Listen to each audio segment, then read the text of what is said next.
मैं doctor Shailesh Khandelwal, BSc MBBS. एक बार फिर अपने कोटा स्थित क्लिनिक छत्तीसगढ़ से हनुमान जी की यात्रा पर निकलते हैं।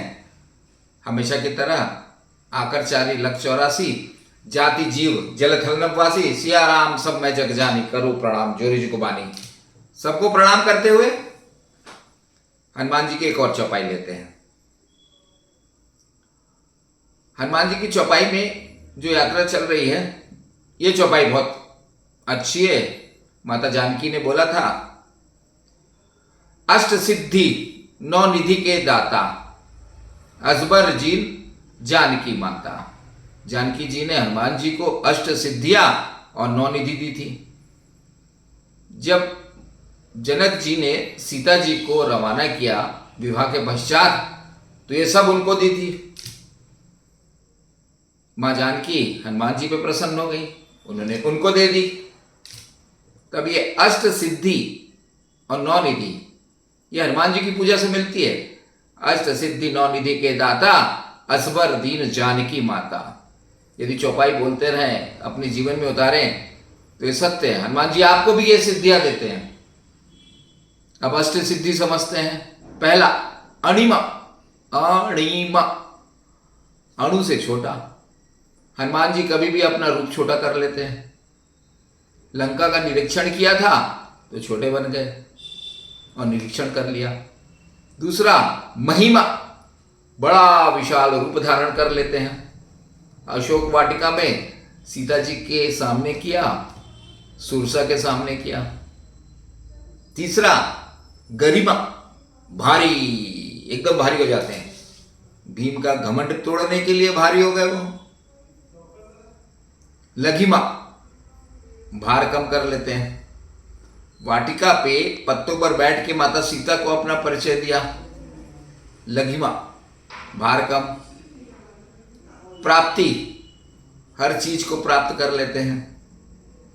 प्राकम्य सिद्धि, वो पृथ्वी में पताल में घुस जाते हैं, पताल से आकाश में उड़ जाते हैं, पानी में जीवित रहते हैं। पताल लोक में एक बार चले गए थे हनुमान जी, सांवेर के हनुमान जी बोलते हैं जिसको। ईशित्व, दैवी शक्ति रहती है उनमें।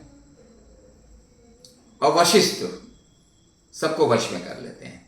इस प्रकार अष्ट सिद्धि। अब नौ निधि क्या होती है? नौ निधियां भी माता जानकी ने हनुमान जी को दी है। पहला पदम निधि। अब इसमें सात्विक गुण रहते हैं। ये चांदी और सोने को संग्रह करता है आदमी, जिसको ये निधि मिल जाती है, और दान भी करता है। महापदम निधि, यह संग्रहित करता है धन को और धार्मिक कार्यों में लगाता है। नील निधि, यह भी एक निधि है। इसमें सात्विक तेज रहता है और 3 पीढ़ी तक संपत्ति रहती है। फिर एक आता है मुकुंद निधि, परंतु इसमें आदमी रजोगुण में ज्यादा रहता है, राज्य में संग्रह में लगे रहता है।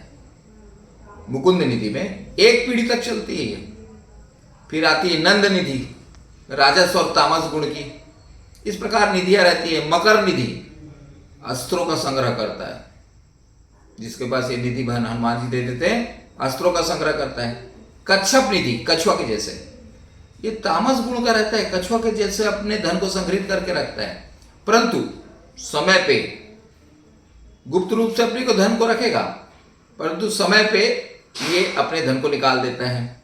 शंख निधि 1 पीढ़ी तक चलती है, भोग विलास। खर्व निधि मिश्रित फल देती है। इस प्रकार अष्ट सिद्धि नौ निधि के दाता अजबर दीन जानकी माता। आप रटते रहें, ये अष्ट सिद्धि नौ निधि की हनुमान जी आपको देते हैं। माने या ना माने, हमने तो अपने जीवन में देखा है। रटते रहिए और समझिए कि अष्ट सिद्धि और नौ निधि क्या होती है। जय हिंद, जय भारत, जय छत्तीसगढ़।